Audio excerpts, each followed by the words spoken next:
ইন্তিফাদা, ইন্তিফাদা বাংলাদেশ।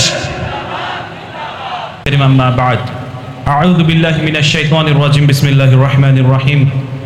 ওয়া মাকারু ওয়া মাকারাল্লাহ ওয়াল্লাহু খায়রুল মাকিরিন। সম্মানিত ভাইয়েরা আমার, এই যে ময়দানে আপনারা বসে আছেন, মাথার উপরে কোনো সামিয়ানা নাই, রোদ সরাসরি আপনার মাথার উপরে পড়ছে। একবার চিন্তা করে দেখুন, 1400 বছর আগে রাসূলুল্লাহ সাল্লাল্লাহু আলাইহি ওয়াসাল্লামের নেতৃত্বে সাহাবা কেরামগণ যখন বদর ময়দানে গিয়েছিল, সাহাবা কেরামগণ যখন উহুদের ময়দানে দাঁড়িয়েছিল, তাদের মাথার উপরে কোনো সামিয়ানা ছিল না। তাদের উদ্দেশ্য ছিল একটাই, আল্লাহর দ্বীন আল্লাহর জমিনে কায়েম করার জন্য।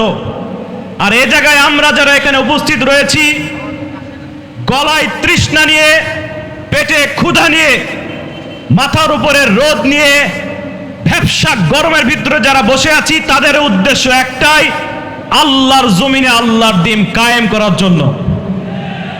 তাহলে আমাদের সিলসিলা কোথায়, কথা বলেন?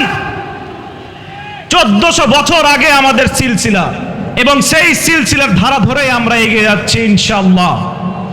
প্রিয় ভাই, একটু কষ্ট, একটু কোনো ত্যাগ ছাড়া কোনো সফলতা আসে না। আপনি 24 জুলাই দেখেন, আন্দোলন তো নরমালি চলছিল, আন্দোলনের স্ফুলিঙ্গ জাগ্রত হইল কখন, আগুন কখন দাউ দাউ করে সবার হৃদয়ে জ্বলে উঠল, যখন কিনা রংপুরের আবু সাইদ বুক পেতে দিল গুলি খাওয়ার জন্য এবং সে মারা গেল। তৎক্ষণাৎ কিনা আমাদের বুকের ভিতর আগুন দাউ দাউ করে জ্বলেছিল কিনা বলেন? যখন একে একে আমাদের সবাইকে মারা হচ্ছিল, তারপরেই না আমরা সবাই জাগ্রত হওয়ার জন্য উঠে পড়ে লেগেছি। তারপরে না আমরা সবাই একই স্লোগান দিচ্ছি যে দড়ি ধরে মারো টান, রাজা হবে খান খান।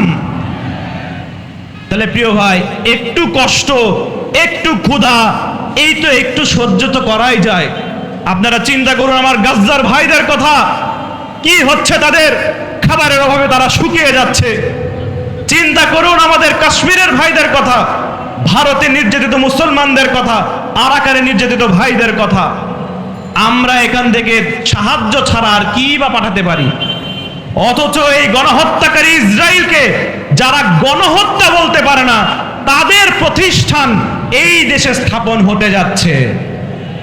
এখন আমরা যদি একত্রিত না হয়ে, এক না হয়ে, যদি ঠিক মতো আওয়াজ দিতে না পারি, তাহলে আমাদের কথা কে শুনবে, কথা বলেন? প্রিয় ভাই, এখানে আমরা এক একজন এক এক জায়গা থেকে এসেছি, এক একজন এক এক ইয়ে থেকে এসেছি। কেউ অমুক জেলা থেকে, কেউ অমুক জেলা থেকে, কেউ ঢাকা থেকে। কিন্তু প্রিয় ভাই, আমাদের স্লোগান তো একটাই। আবার সেই স্লোগান শুনতে চাই আমি সবাদের মুখে। আমাদের রিশতা তো একটাই, তেরা মেরা রিশতা ক্যা, তেরা মেরা রিশতা ক্যা। ইন্তিফাদা, ইন্তিফাদা,